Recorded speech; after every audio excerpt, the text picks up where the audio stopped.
O láske ako o životodárnej energii. Viera, nádej, láska.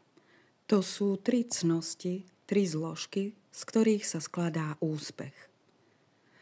Láska je cit, ktorý sa vzťahuje na všetko živé na zemi. Je to životodárna energia, bez ktorej by vôbec nebolo života.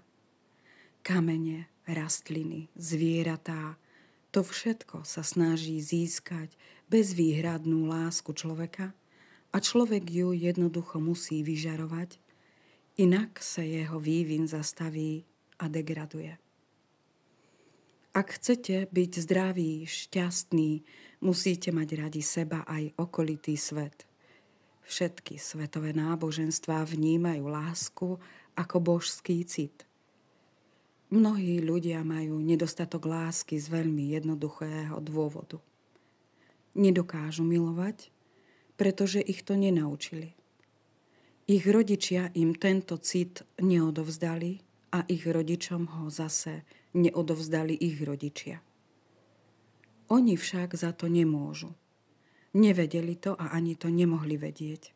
Vtedy na to nebol ten správny čas. Ten nadišiel až teraz. Nastal čas zmeniť programy ničenia, pretože prišla chvíľa, kedy sa ľudské duše začínajú od základu meniť. Zmeniť seba a okolitý svet sa dá len prostredníctvom lásky k sebe aj k svetu, ktorý si sami vytvárame.